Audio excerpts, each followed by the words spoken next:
Okay, good evening, everybody. Being 7 o'clock, do I have a motion to open tonight's meeting? So moved. Second. All in favor? Aye. Okay, good evening. This is a meeting of the Finance Committee. It is Wednesday, January 31st, 2024. I'm going to say the Pledge of Allegiance to start. I pledge Allegiance to the flag of the United States of America and to the republic for which it stands, one nation, under God, indivisible, with liberty and justice for all. Thank you. Okay, so tonight begins our budget hearings. It's going to be a fun time. It's a long, arduous process, but we're going to get through it as best we can. So we're going to start tonight with an update from our town administrator and town accountant on any new developments. And then after that, we're going to have our police chief, Chris Richmond, present his budget. Jamie, the floor is yours. Mr. Chairman, through you to the committee, if you look at this sheet, it describes our revenue. Okay, It's the fourth and fifth, it's the third and fourth sheet Okay, in the memo.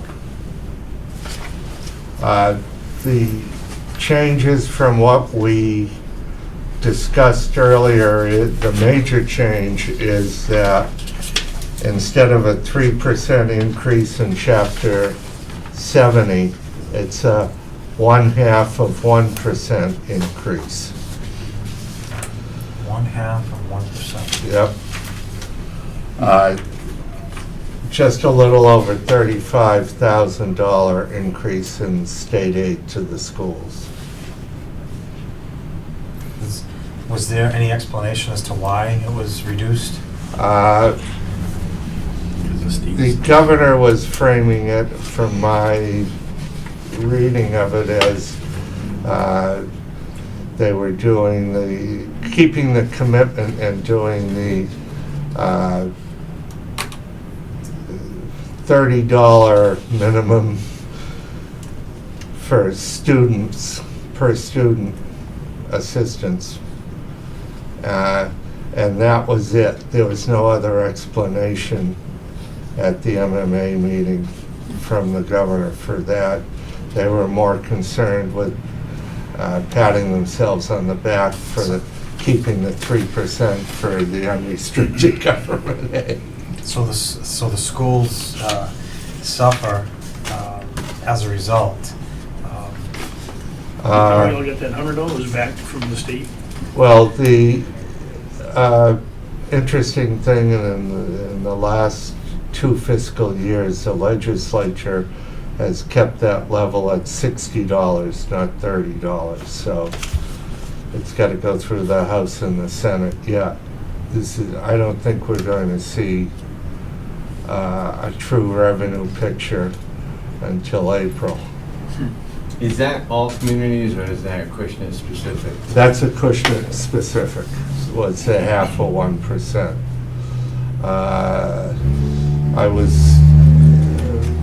New Bedford got between 5 and 6% increase. Yeah. A lot of the gateway cities, et cetera, got larger percentages. So our residents get screwed and. There's more folks to take care of in the state now, so we Yeah. know where some of the resources are being allocated.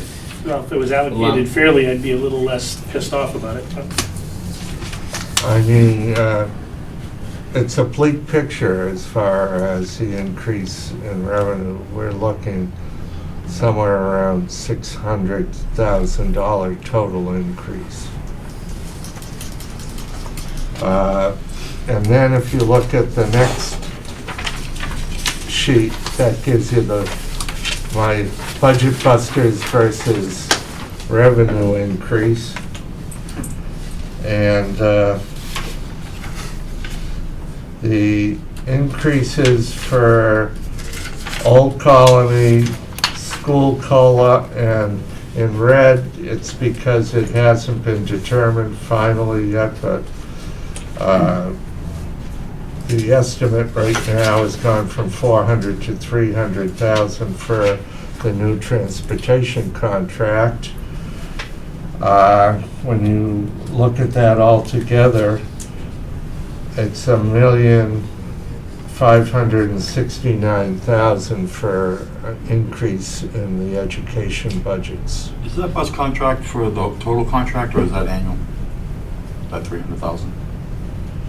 That would be for annual, as of right now. But they're going, it's going out to bid the end of February. And they started out with the 40, if you remember, Sue was talking about, they started out with a 40% increase, and then they went to a 30% increase. Utilities, you've all seen your utility bill, and that is pretty much Eversource for the town.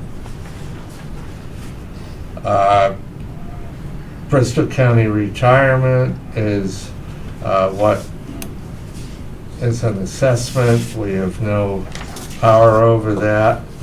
And I'll be talking from February 1 on with the insurance folks to get a definite figure. And that'll be one place I'll try to pull a rabbit out of my hat. But when you look at retirement, Medicare, and insurance, it's 238,000 round figure increase. Police COLA is 272,000. That includes the post adjustment and new steps. But that doesn't include the Retro. deficit of overtime that we're possibly looking at? No, it doesn't. Fire COLA is approximately 40,000, and it does not include an overtime. Town COLA is approximately 20,000, not including any pending negotiations. And DPW is about 17.5, not including sewer and water, sewer being the enterprise account. So you're looking at approximately 350,000 in salary adjustments on the town side. Elections are 40,000 because of the presidential election, early voting, and mail-in ballots. And that's an estimate. So Budget Busters, worst case scenario now for the second estimate, increases of 2,288,304. Increases in revenues, 601,000.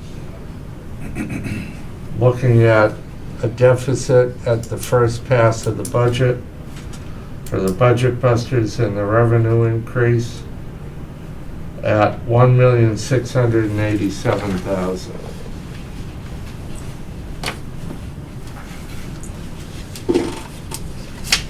That's the bad news. You have any good? Good news, it's just the start of the process. Hopefully, we'll see an increase in state aid. Hopefully, we'll be able to, some of the fixed costs reduce. And then, I was surprised about the increase in Old Colony, but with 22 new students, and the fact that their state aid figures were very flat too, like ours.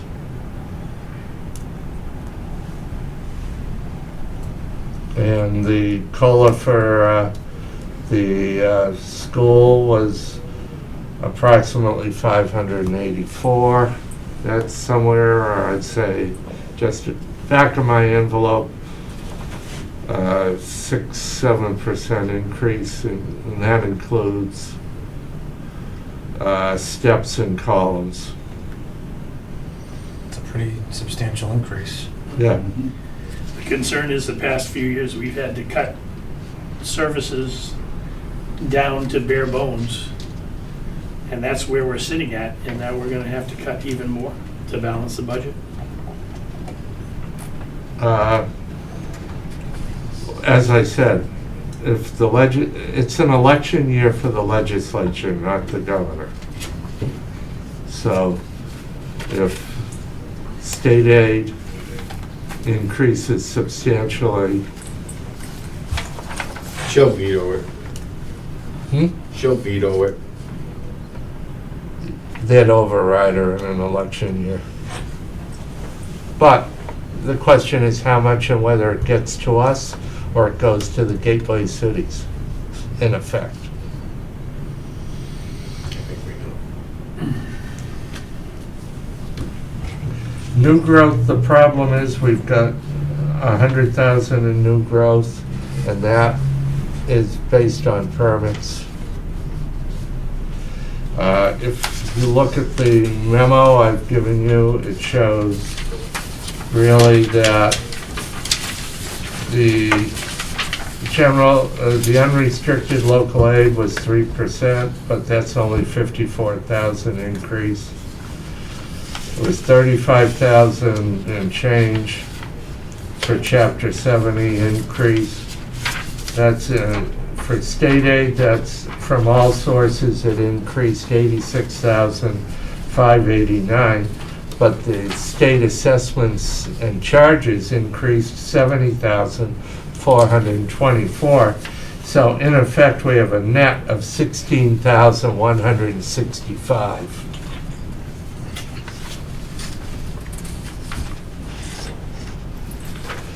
As far as local receipts go, the major excise bill is going out in February. So we'll see if there is any increase in that. What's the major excise bill? Because I got mine in the beginning of January. Is there a second round that goes out?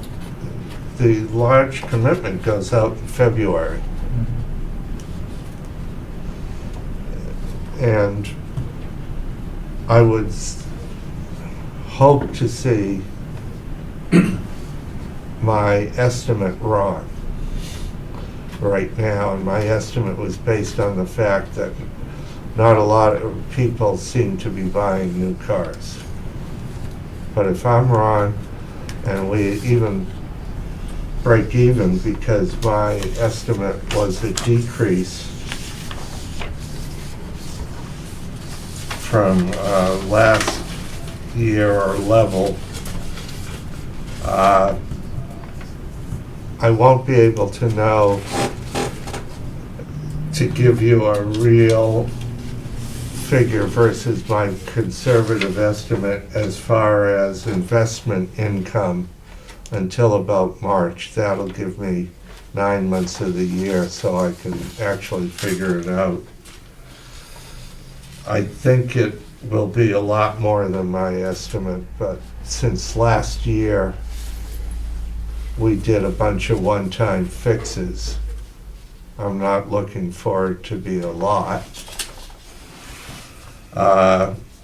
Licenses and permits, I budgeted a decrease, but that could, a number of conservative estimates in the receipts are decreases that could end up just being a zero washout or an increase of a little bit.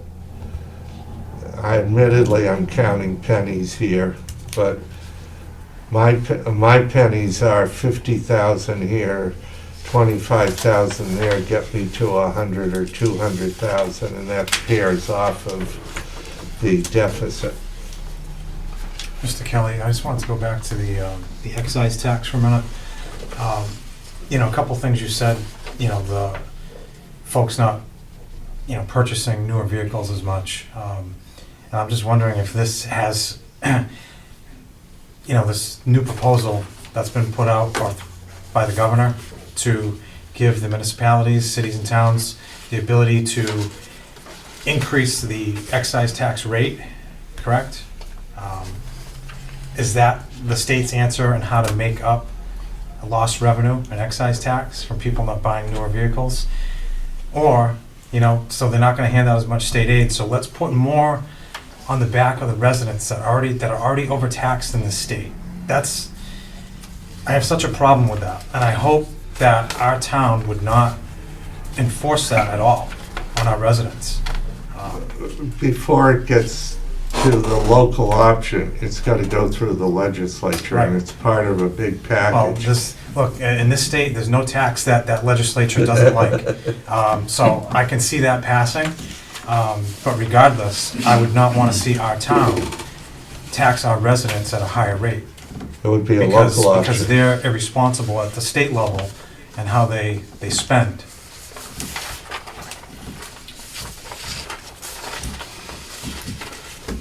No red. So,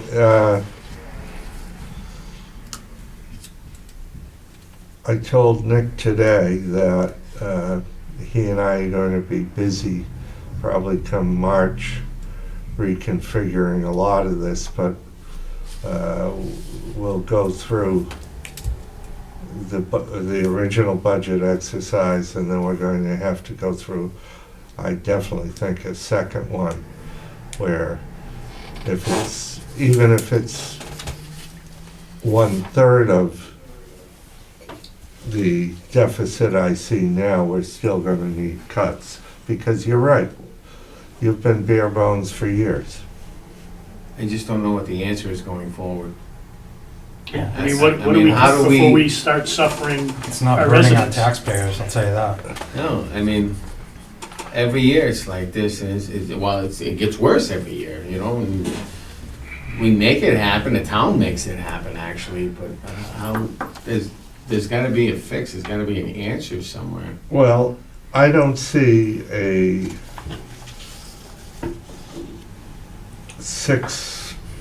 let's say a 5 or 6% total increase because of steps, columns, et cetera, and the cost of living adjustment for the school district to be sustainable. No. So you're gonna have to talk to the schools about, they're going into negotiating a new contract. You'll have to talk to them about the financial situation of the town. And Well, it's gonna have to be more realistic, and they're gonna have to take the consideration of the entire town. We say that every year too. It's always. This is the thing, it's every year that we go through this, and now the chickens are coming home to roost because it's a perfect storm of everything is coming in at once. I That's the see, problem. Done with wish lists coming through from everybody. I don't see an ability to fund all of the positions you have on the books now at the level you have now going forward. Start at the top. That means cuts. Yeah. Nobody wants to hear that. Well, I've said this for years. Private businesses could not run and sustain themselves the way a government entity is run. They wouldn't last. I mean, it's, No, because there's accountability in that. Well, I just hope we lessen the deficit through the legislative process, an increase in aid, and I can pull some of the rabbits I've pulled in the past out of the hat to decrease certain of the fixed costs. And then the Board of Selectmen, the School Committee, and the Finance Committee are going to have to determine what the staffing levels are going to be for the town. And that'll be the Board of Selectmen. You know of any articles or any big items that people will be looking for this year? We've got 400,000 in free cash left from the fall. About 150 of that is going to be needed by the fire because you've got two alarm of the main alarm boxes that are not even able to get parts for anymore, and you've got to repeat. Are they functioning? Are they working? The actual, Barely. the current ones? Barely. Okay. Don't sneeze near it. Mm. And we've got a repeater on the old fire tower that has to be updated and moved to the LNG where the police department one is. And I wouldn't want to climb that old fire tower. So realistically, we're sitting on $250,000 in free cash that's available until next Yep, May, June. it's available till next fall. And that's, you can't use free cash to For balance this, the right. budget. Operational budget. on But for operating. articles that come up, that's all we have. So I hope whoever's watching understands and hears that. We're kind of gonna be limited. Mhm. Gonna be a tough call, chief. You're gonna have to follow up on your budget. Well, I was just gonna say, I want to thank Mr. Kelly for all the crowd. I plowed the road for you, Chief. Nothing but good news. Well, actually, the good news is that, part of the good news is at least we've got an MOA that for the back police contract, and as far as the retro goes, we're going to be asking, as of right now, we'd be asking to take the funding for the retro out of the overlay surplus account. Be the only place you could get it. But there's more than sufficient money there. Yeah. More and more than sufficient. How much is that now? Nick? 1.5 million. 1.5, 1.6? Yeah. But that can't be used to balance the budget. Mm-mm. No. But it could be used to fund the retro Right. for the collective bargaining agreement. It's not a continuing Expense, it's a one-time. expense, and as you see from the deductions in the revenue sheet, you actually fund the overlay account between 200 and 250,000 every year.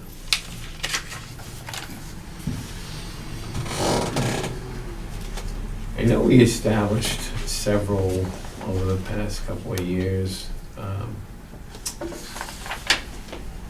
Circuit breaker accounts, reserve accounts, Stabilization accounts? stabilization, thank you. Can we, is now a time that we can look into using any of that? I will be looking into either stabilization or free cash. Not the town stabilization, it's just, No, Correct. Specific as ones. far as, yes, I as just wanted to far, make that clear. Yeah. as far as the health insurance Okay, issue, infrastructure you have to use for infrastructure. okay. Buybacks, if there are buybacks, that would come out of that account. As far as retirees buying back health insurance, we have funds in that account. Right. If there was, say, an emergency in the DPW regarding a piece of equipment, could that be purchased through the infrastructure stabilization fund? It could, At town meeting though. town Because it would meeting be a vote. piece of equipment used for infrastructure, Yeah, right? at town meeting vote. Yeah. I hope you knock on wood after you ask that question. No, I know. I'm not anticipating the DPW needing anything because we've made a lot of big purchases over the last several years, so I hope they don't come to us with any big ticket items. We plan to put an article forward asking for borrowing on an ambulance for the same reason we did in the past, just to get in the queue. Because right now, the ambulance, ordering an ambulance has increased in time to 33 to 36 months. Didn't we just order an So ambulance this past year? another ambulance. Yeah. besides the one. But That's your we're looking at, we wouldn't take 2 years delivery down the for road. 3 years down the road. All we have to do to order it Is is have that money, authorize the borrowing. We don't have to borrow it. just like we just Right. did. It's a placeholder like we So did the money's last year. just gonna sit there, it's Yeah, not gonna be taken away. I see that, I understand that. It's But- just crazy that it's 36 months to get in the ambulance. Well, I know some people are, wait 11 or 12 months and actually put a deposit down to get a new automobile that is So, yeah, well, to their specifications, color, wheels, etc. Boston orders 20 ambulances. Speaking of how to go into the ambulance making business.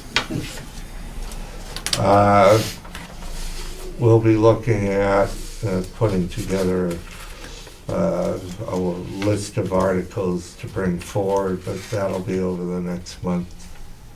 Please keep it to a minimum. Well, I think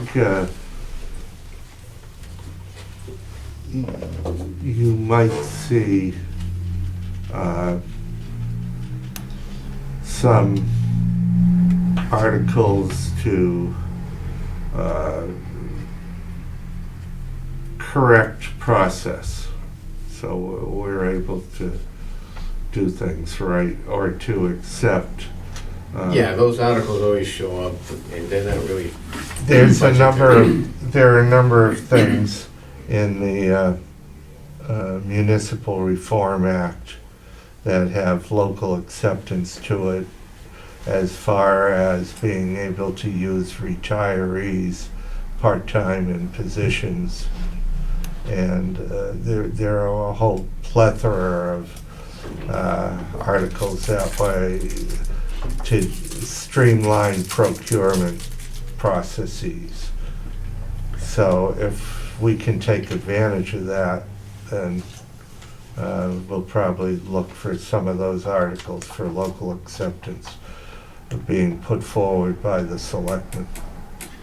So if we're looking at the budget realistically, with what magic you think you might be able to work with the little bit of numbers that you gave us and the expected support we're getting from the state right now, realistically, we're still looking at having to cut 1.3, 1.4 out of the budget. If you've got no additional state aid and the education sector doesn't do any cuts. So we need to cut 1.3, 1.4 million out of the budget, and if we get more state aid, we can put things back in, but that's the mindset we've got to look at right now. Or tell Old Colony and the school district to sharpen their pencil. Well, that's Well, it's gonna have to That's probably part of the happen budget anyway. process, right? So. And I know at least on the Old Colony side, when they're aware of the challenges that the towns have, they've been very positive in terms of trying to work with us. I've met with Mr. Polanski, gave him the bleak picture, and we had some discussion. But our community is the largest Big user contributor. of Yeah. Old Colony. Old Colony has become your high school. Yeah. But speaking of other high schools, are we gonna have the numbers broken down for Fairhaven this year so we can see You have to- competitively what it is? You have to ask the school department for that. I think we asked the school department for that in last year, that we Well, I- wanted it this year. Well, I think last year we reiterated that the budget that was presented to us by Old Colony is what we would like to see from our own schools. Right, but With that detail. they had it all lumped in. They didn't break out just what the costs were for Fairhaven like Old Colony had. So we know what the costs are for each of the high schools and what we're paying for them per student. We can get an idea of what we're getting. Well, and see where the kids are going, right? So between, it's probably Yeah. mostly Old Colony and Fairhaven anyway. Yep. It's probably not too many going to Bedford High. There's A few in Stang, probably, but that There's doesn't matter. some in New Bedford. Bristol Aggie. There's a couple How about Old Rochester? Anybody utilizing Old Rochester? out of district, I wouldn't know. But, It's probably a few A few, on school choice. yeah. And other places too. Yeah, but just the parents are responsible for the transportation, yeah. Yeah, but you're looking at 22 more students going to Old Colony. This upcoming year. Well, it's not surprising, I mean, the trades are a lot more popular now than in the past. Well, and with the removal of Freetown out of it, Yeah. as their students graduate out, it opens up more slots for the other towns, and we've been growing at a higher rate than the others. I think, rough figures, in our conversations, it was mentioned that Rochester had double the applications than for the next year than kids are going this year, or in the class was like 44 to 77. So it's Well, it's competitive. It's to get in not there. just here.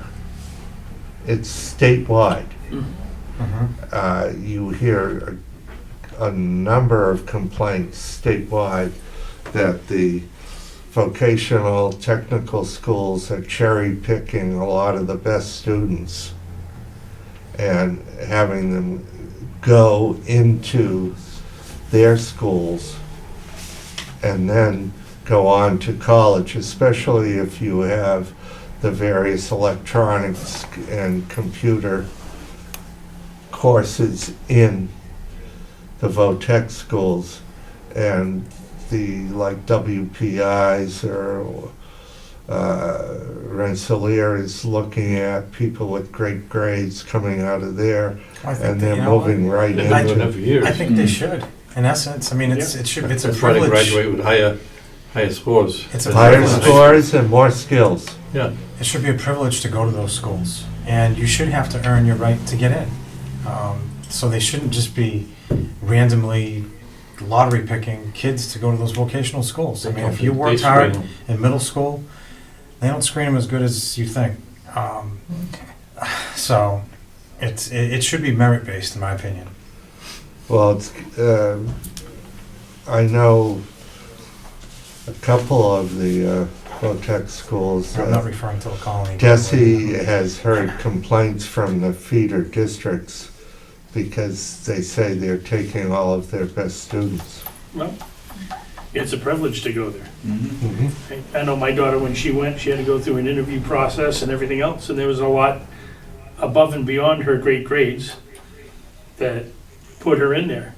So if you've got a specialized program for people that want that type of career path, and you've got students that need to hit a certain semblance of proficiency in not only school, but outside of school in order to make those programs work, then yeah, they need to screen for it. I will say this, just based on my personal experience, when my son was applying for high schools, he got accepted to both Old Colony and New Bedford Voc. I obviously live in Acushnet. My son's mom lives in Dartmouth. So we had the choice to make, does he go to New Bedford Voc or does he go to Old Colony? Well, we ended up going to New Bedford Voc. If I could do it all over again, I would have had him go to Old Colony. Because I think it's a smaller school. I believe they screen their kids a little bit better. It's more than likely more merit-based getting in there. So, I mean, that's all I can say about that. I mean, I would definitely, if I could do it all over again, pick Old Colony. I mean, the advantage that the other school has is they have more programs to offer.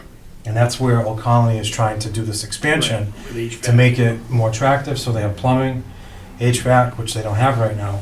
So I think once they can do that, it's going to be even better. You'll have a full construction shop business, so to speak, Yeah. with all of the trades. And an ability to take more students, Yep. so, But okay. now we can start with public safety, and so the committee knows the Board of Selectmen has been very verbal about public safety is their priority this year. Should be. Mm-hmm. Agreed. I know it's been That- a that- So you're priority. doing police and fire first. All right, so that being said, Chief Richmond, you ready? Nice segue. Teed that one right up for you. Thank you. Again, I want to thank Mr. Kelly for warming the crowd up on me. If I can give you some good news, is that I'm not looking at any special articles, for any type of capital purchases for at least a year. So Thank you. that's, That's a pretty- I would've opened up with at least one. no, much- no. How much funding do we need to commit to this year, though? Okay, as the spreadsheet that I gave you has request A and request B on there. What I'd like to do, if you just indulge me, is I'd like to, there's really only one difference between them both that affects like 3 line items. As you know, this is actually my 5th budget, which is absolutely crazy how the time has gone by. I cut my teeth under COVID with the COVID budget, so there was a lot of sharpening with a pencil and dissecting of the budget there, and things obviously haven't improved since then. So my budget is really bare bones. The 3 line items, I'm just going to mention, we'll talk about them, then I'll go back and just talk about the increases in some of the other ones. But if you look at 51, comparing request A to request B, 5111, which is salaries for permanent positions, 5114, which is salaries academy cadets, and 5130 overtime, as well as when you get under the expenses, 5191. All 4 of those differences are tied together, and the reason behind that is we appointed, the Board of Selectmen, I should say, appointed 2 new officers back in December, and we are currently on a waiting list for an academy that's scheduled to start on February 26th. We will not know until Saturday, this Saturday the 3rd, whether or not they're going to make it into that academy. They've already passed all their requisite training and exams to get in. We're basically waiting for somebody else to fail out or withdraw. Saturday is the second makeup date for the fitness exam. They've already passed, they're all set, but there were a number of people who already had seats that missed something or failed something that are given the opportunity to retest on Saturday. So we're not going to know until the 3rd. If they make it on the 3rd, then part of the academy will be this fiscal year, and a small part of it will be into next fiscal year. If they don't make this academy, majority of it, or better than 90% of it, will be in the next fiscal year. So you can see, like regular salaries, there's a difference there. Request B is a little lower. That's assuming that academy salaries is higher. So if they do not get into this fiscal year, if they don't get in February, they're going to be, the academy probably won't start. The next academy has been scheduled of the academies that we use somewhere like locally. We'd have to push the costs off onto FY25. If they get into this academy, we're only looking at a minimal amount. They would graduate in early August, so the academy salary is smaller, but the permanent position salary is higher. And then just jumping down, and I'll come back to overtime in a second, because I'm sure there'll be a lot of discussion on that. On their academy expenses, if we get them in the academy now, we'll eat the cost, even though we're not budgeted for it. We'll make it work to get them, to get all their equipment. Obviously, they'll need it. If not, and the academy's not starting until next fiscal year, we're going to wait until next fiscal year. Does the town have an investment in them right now, in the candidates? Meaning, Have we paid we've anything? paid minimal for some of the medical exams, for medical and psych exams. So if they don't make the academy, what happens to them? They just. Their offer of employment is contingent on graduation from the academy, so we're in. If they don't make this academy, they're in the next academy. Okay, but will they have the option, I'm assuming, to go to another department, not that there would be another academy? Well, being civil service, one good thing about civil service is I guess they could go to a non-civil service department, but most departments are in the same boat. They need a full-time academy. Right, okay. So the only full-time academies that are scheduled beyond February are Haverhill, Holyoke, and I think Linfield. So they're all in the same boat. I think the candidates we have, I think they're all in for Acushnet Police. Okay, so they understand you. Yes, I've been straight with them since the get-go, so. If these 2 cadets get through the academy and get the full-time positions, where does that leave us with staffing requirements Yeah. for our needs? If they everything's contingent. Yep. If everything stays as it is, and they get through the academy, and one of our officers comes back in August or September from military leave, then we will be fully staffed. And then we'd be looking at one additional cadet that you had said you're hoping to get one more in the next go-round as well? Yes, depending on where my staffing sits, and also depending on where the list looks like. I've had preliminary conversations with somebody who's on our list that's actually in a program, a college program, where they've gotten their bachelor's degree in criminal justice. This summer, they will be going to a full-time police academy in connection with that program, so they would be graduating in roughly September. That person is in a good position on our list, has expressed interest in coming here, coming back to serve Acushnet. And part of that, to be honest with you, is the fact that there was a tentative agreement reached between the union and the Board of Selectmen, after 3 years. Because the officers, they haven't received a raise since July 1st of 2020, so it's, the fact that that got done is tremendous. That's gonna help us keep people, and I think that's gonna help us, attract people. Are there any reserve officers? We have one kind of a holdover, but the training requirements that have been put on us by police reform and post, the training requirements are identical for full and part-time. So there's no one that's gonna take a part-time job after having going to a full-time academy. Right.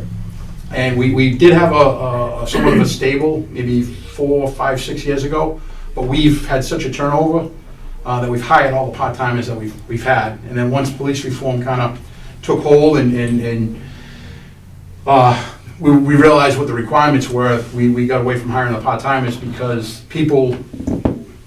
the interest in law enforcement in the police profession has dwindled tremendously. We used to get 4 or 5 applicants for every one part-time position. Now we're lucky to get we in this last round hiring for these two full-time positions, we had 2 applicants for those 2 positions. Luckily, they're excellent candidates and just exactly what we're looking for. The interest is there. It's one of a number of things that have changed in the last 4 or 5 years. Yep.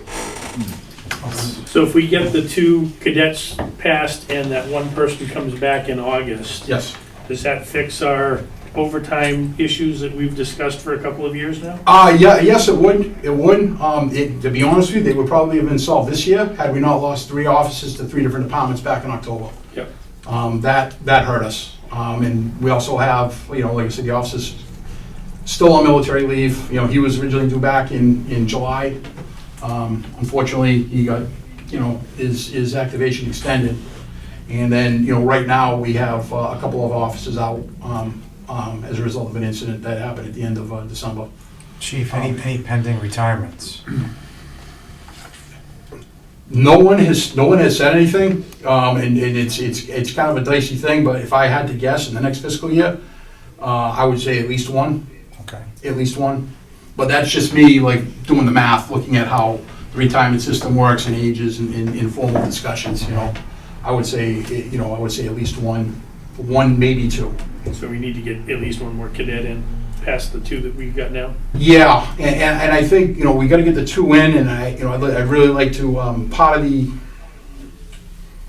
thought process with the agreement that the selectmen came to with the, with the union was, we might be able to recruit and attract. Again, we're civil service, so we're bound by the list. But the biggest thing is retention, because we've lost them over the years. We get them, we train them, we break them in, and then they excel, other places. I mean, there's a number of officers that I've worked with over the years that, there's one that's a deputy chief, there's one that's a lieutenant, 2 that are sergeants, that have just, they've excelled, elsewhere. Unfortunately, we haven't been able to retain them. Again, I believe this contract, and just the culture of the town and the department, I think we're gonna be able to, do a lot in the next year to be able to retain what we have. The officer that's on military status, when he comes back, is there any recertification he needs to go through? He has 90 days, and he's gonna have to do his in-service, requalify on the range, and do the in-service for the previous year. I mean, it's not gonna, he doesn't have to go back to an academy or anything like that. We're talking maybe a week of in-service, a week or two of in-service, get them on the range, and then just maybe a little slow acclimation, to get them back, get them back on board like we did with the other officers where they were, for several weeks, they were the extra officer, so to speak, just to kind of get their bearings, and then, within 2 or 3 weeks, they were back doing their thing. Is the MBTA next year opening affecting any of your plans on staffing or? No, no, simply, I see it opening. I don't know, if we're fully staffed, I think we can, Should be able to we can do it, but it's, I say if it's been, 5 years of me coming up here, and it seems like we're always behind the 8 ball playing catch up. I think in my 4+ years as chief, I think there was maybe a 2-month period where we were actually fully staffed. But that's the difference, the main difference between the two budgets. It's whether we get them in this academy in February or we gotta put it off till the next one. I'm guessing the next one, just based on the way academies are scheduled, and that Randolph might open up in late May, early June, but nothing's been announced yet. That's just me looking at a calendar and, from past years. But I'm not gonna send candidates to Holyoke or Haverhill, to drive an hour and a half, 2 hours, each way to go to academy. It's actually foolish. Down in this area, we're actually, there's one in Plymouth and there's one in Randolph. Those are the two, and there's one down the Cape that's kind of in hiatus right now. They're in the process of relocating. So those would be the 3, ones that we would use. There was hope that there would be one in Taunton as recently as 2 years ago, but that never came to fruition. So I'll just go, please stop me if you have any questions, but I'm gonna kind of go by that second sheet I gave you with the text on it, just to kind of explain what the, any increases or any numbers in the line items. 5110, that's based on a 52 point, the last increase was July 1st of 2021. And the slight increase over that is based on the 52.2 work week in fiscal year 25. The salaries, permanent positions, is obviously a significant jump from what was actual in 2023, but that is reflective of 3 years of a flat, really a flat line item. The only thing that was budgeted, and there was no COLA budgeted. The only thing that was budgeted was step increases and additional educational incentives, which is really minimal when you're looking at that number. So the increase is actually, the last significant increase in that line item was in FY21, when the last time they had a COLA, which was July 1st of 2020.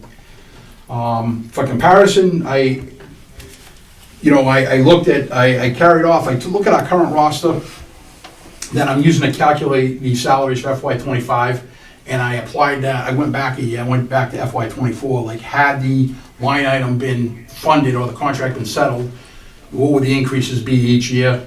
And I came up with a number of, between 5 and 6% increase over what it should be. I mean, I know it's a big increase there because we're going back to, FY 2021. So using it's not, that's not an exact science, because the roster has changed.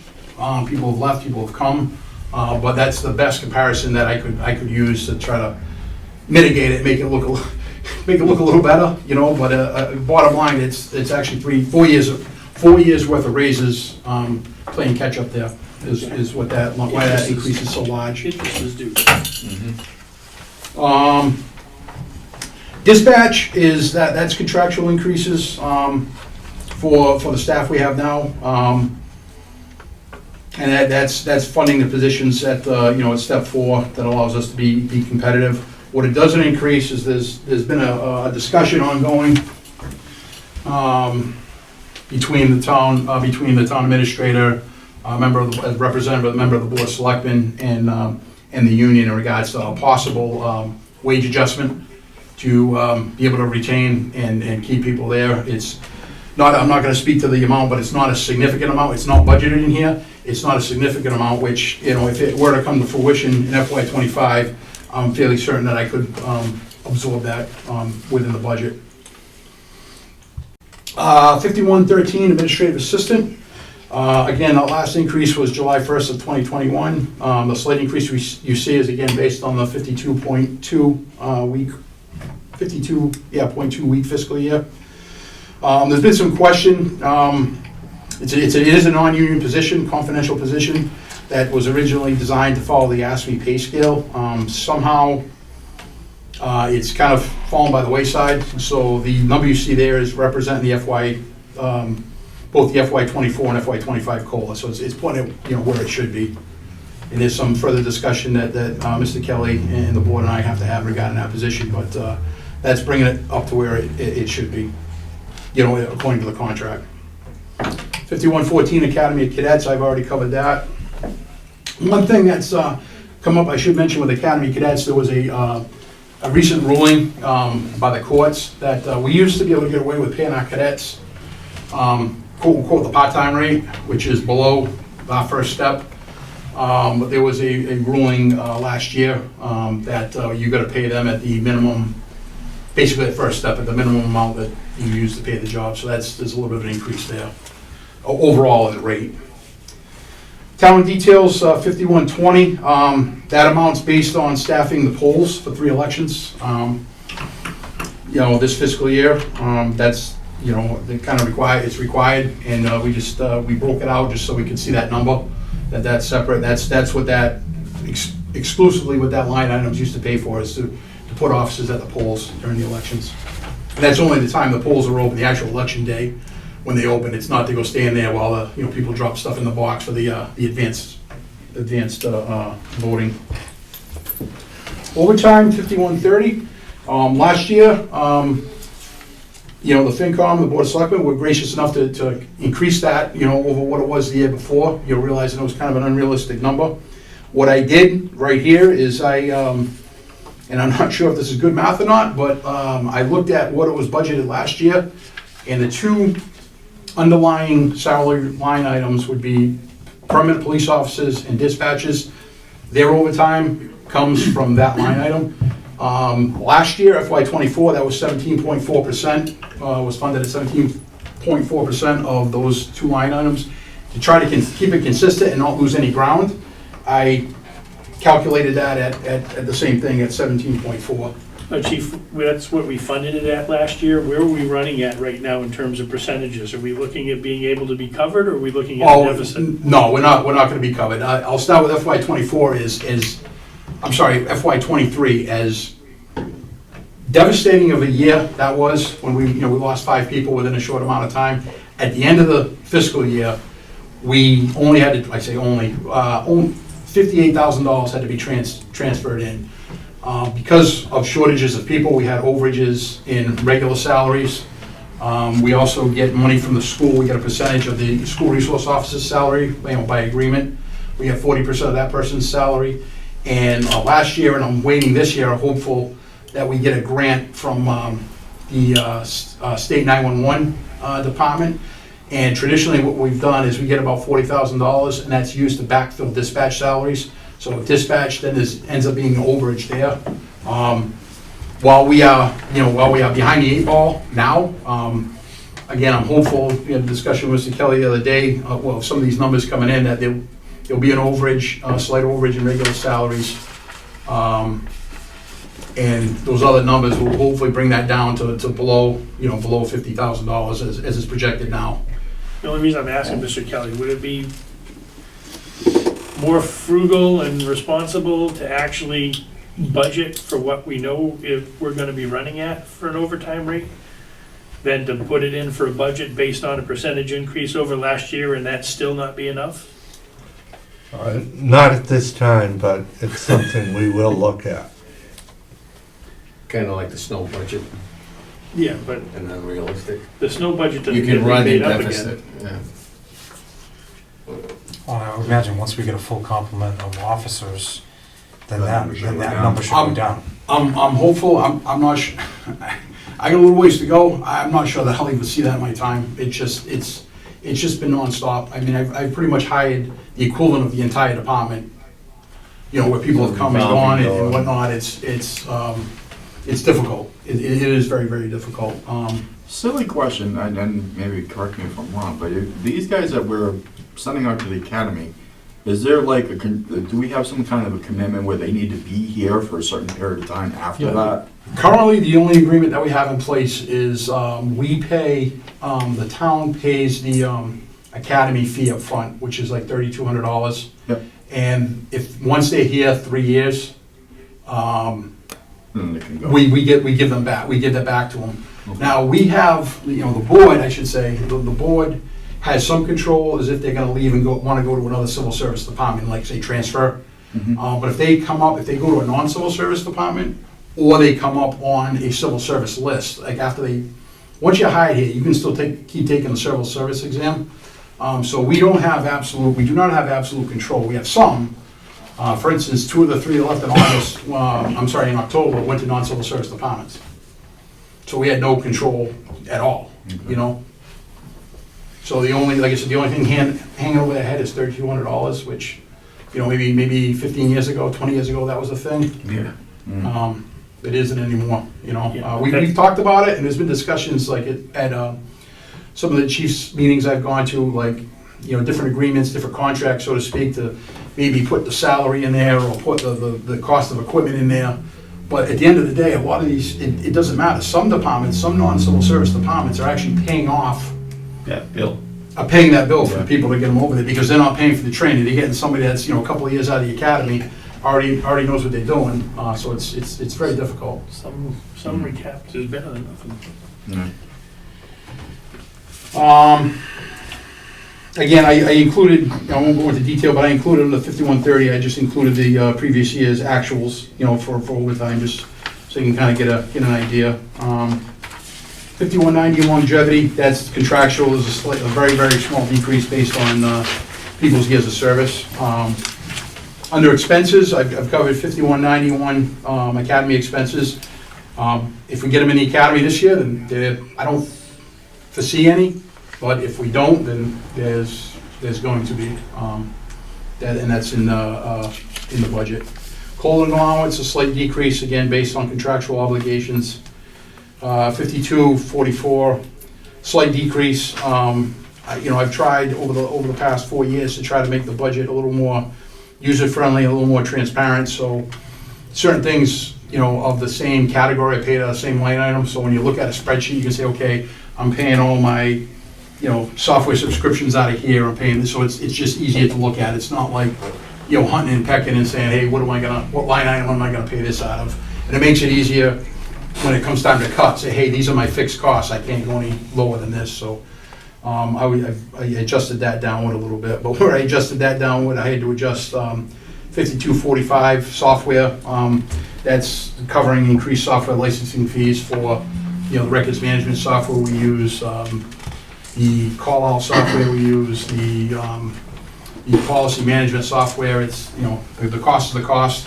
There is a slight, there is some extra money, I should say extra, there's money in there that we also use to pay our IT vendor on a per job basis if there's an issue. Dues and subscriptions, pretty self-explanatory, slight increase due to increase in some fees. Big increase over last year, other than salary, is vehicles. We lucked out last year when we bought our 2 vehicles, or we funded our 2 vehicles. We were going off the bid list, and the price for the base price for the 2 vehicles had stayed the same for calendar year 22 and 23. Well, in 24, They made up. they made up for it. We switched, under my time, my first year, COVID year, we went with Dodge. They were making a good product. It still was a good product. Unfortunately, Dodge, after a couple of years, appears to want to get out of the police vehicle business. We've had difficulty getting parts. We've had difficulty getting vehicles. So this last year, FY24, we went to Chevy. We went to Tahoes. They were a good price. They were actually cheaper than the Durangos at the time. Their base price has gone up. Each is gone up about $11,000.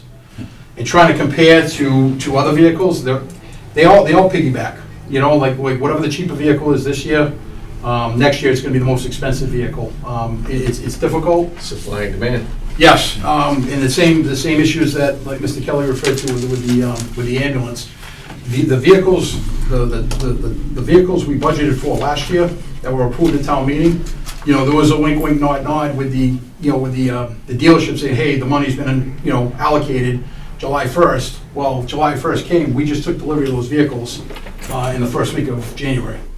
And it took a little, you know, convincing, so to speak, you know, to be able to do that. The hope is with the Chevy that in talking to, you know, other chiefs and talking to some maintenance people, car people, that the parts, you know, that first of all, the vehicles hold up, and secondly, you know, the basic repair and parts are gonna be more readily available, so we're not looking at Tahoes are more downtime. popular than Durangos, I would think. What's that? I said Tahoes are more popular than Durangos, I would think. Well, part of the problem with Durangos was when we made the decision last year, was Durangos, you had to place an order very similar to the ambulance. You had to place an order with PO number or give them a deposit, and they weren't gonna build the car until they had that.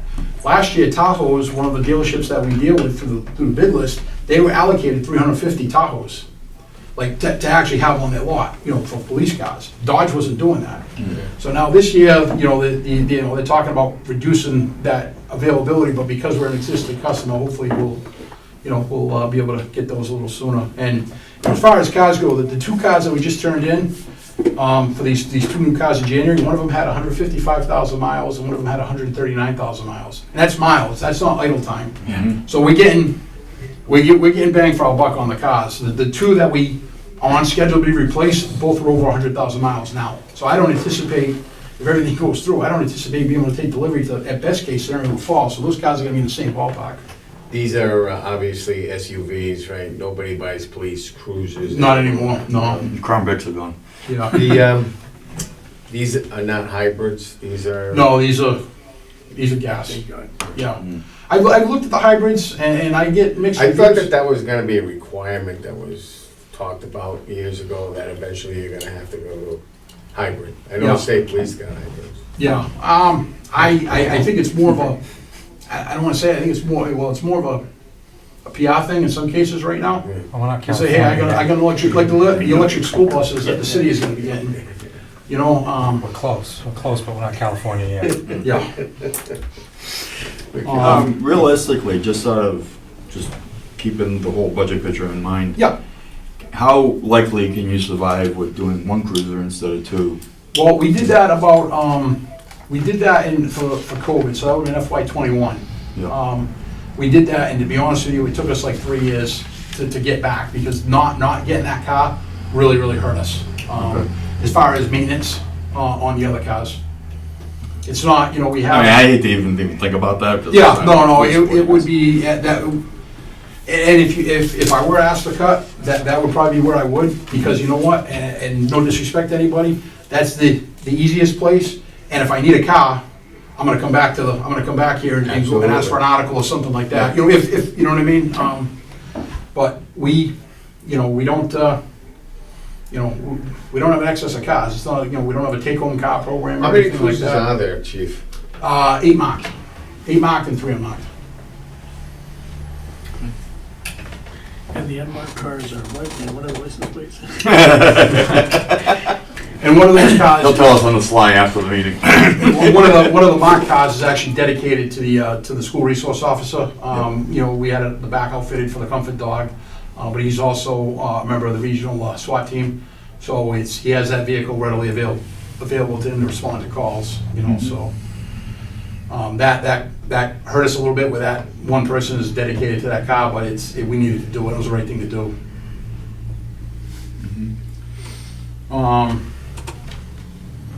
That being said, I think that's it. I mentioned that, you know, no articles till maybe this time next year, and even at that point, it wouldn't be, you know, I don't foresee it being a large article. It's a recorder related to 911, but that's a million years away as far as I'm concerned, you know, right now. Yeah, I'll speak for myself, chief. Every time you've come up, the details are there, the explanations are there. You've never, at least the time that I've been here, the few years, you've never had an outrageous ask for anything on the budget, so I appreciate all the work that you put into. I appreciate that, and you know, at the end of, you know, these meetings, I always extend the invitation. Nobody ever takes me up on it, so I start to get a complex, but I know, you can't come in as a group. Just or goes to show anything you how like well that. you're doing. I know you can't come in as a group. If anybody ever had any like specific questions, feel free to come in. My books are open. I can show you exactly where every dime is going, and really of the budget, like there's very, very minimal amount that's really discretionary. Stupid question, off track a little bit. You had requested a server last year. Has that Yes. been taken care of? Has it been installed and? There is an RFP that's, Mr. Kelly has and a couple of people have just to review, and we want to put that out, and we have money, like I say, from the articles, sitting out there. That is a priority. I was just curious from the IT bringing them. Yeah, and that's one of the reasons why I'm not requesting anything via article. I don't want to take care of the open articles that we have now and square the way. That's a priority, because that's starting to, cause some issues, inside, so we're gonna get that squared away. Thank you. Chief, great job, thank you. All right. If we have any questions before we vote on your budget, I'll definitely reach out to you. Yeah, like I said, anytime. I mean, the numbers are there. I didn't put any wants in there. I mean, I've said it in the past, and I always put it in my town report that, we talk about, budgeting for second in charge, but this is not the time to do it. We need to do it at some point. I'm not gonna be around forever. We need to have some sort of real continuity there, but that's a discussion for me to have with Mr. Kelly and the board. But had the union not settled their budget, I would have put a placeholder in there for that position, and then just to kind of force the discussion. But given everything that's going on, now is not the time to do that. Yeah, agreed. Thank you. All right, thank you, everybody. Thank you, Thank you. Chief. Thank everyone on your department. Great job, they all do. Thank you, I will. It's almost past my bedtime. Please pass on my thanks to Officer Freitas. Yes, I'll see him. I'm going to go back by the station tonight, but I'll see him tomorrow. Thank you.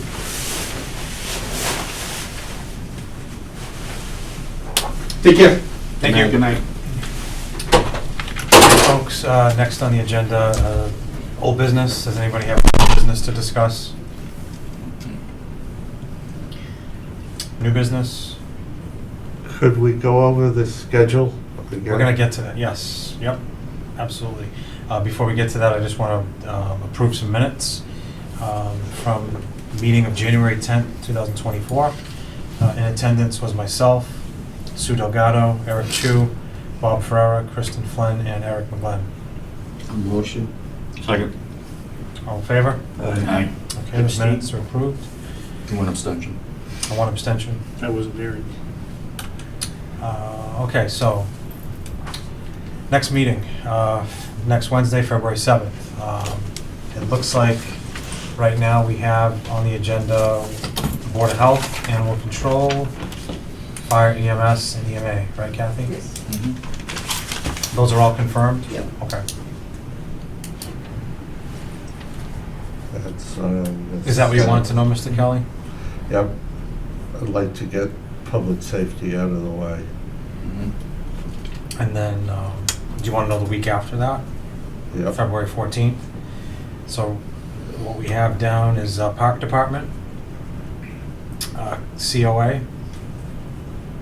Library, and Golf. That's February 14th. February 21st, there's no meeting since that's school vacation week. And then the furthest we went was February 28th. We have Planning Board, Building, and Conservation.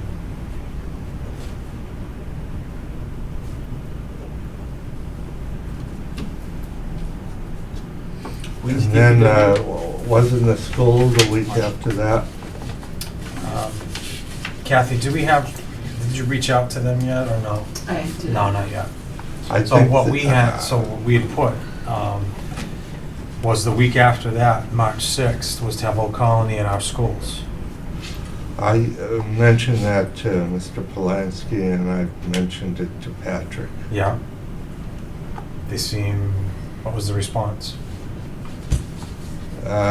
They just recorded it and Okay. said, if Mr. Polanski said if that's a date, you just let him know and he'll be here.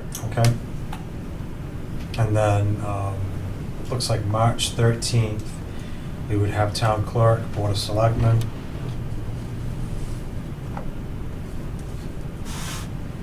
Assessors, And then March, is there assessors on there too? March 13th. Did I miss that one? Oh yeah, assessors as well. And then March 20th, looks just like it's just only DPW. You should probably on the 13th have the finance departments too. If you want, accounting and treasurer collector. You can do that with DPW. DPW would be quick. Because it's a Board of Selectmen We want to do all of them assessors. together. Yeah, those Yeah. are all together. I got you. Yeah. Okay, so we have a plan laid out. We just have to confirm. Hopefully we'll have the House give us more money at that point. Yeah, that's wishful thinking, right? It's an election year and the House usually gives you more money than the governor asks for, Yeah, well, especially in education. Isn't it nice when they just give out money? Yeah, let's just give it Well- out. Let's keep printing it and just giving it out. Well, they give it Right. out, it's the Yeah. feds who print it. No, I know. It's just, when is that gonna stop? You know? The Fed didn't do anything today, so that was interesting. We definitely need more fiscal responsibility at the federal level. It starts there and it works its way down. Okay. I think we covered everything. Is there a motion to adjourn? Motion to adjourn. Second. All in favor? Aye. We are Good night. adjourned.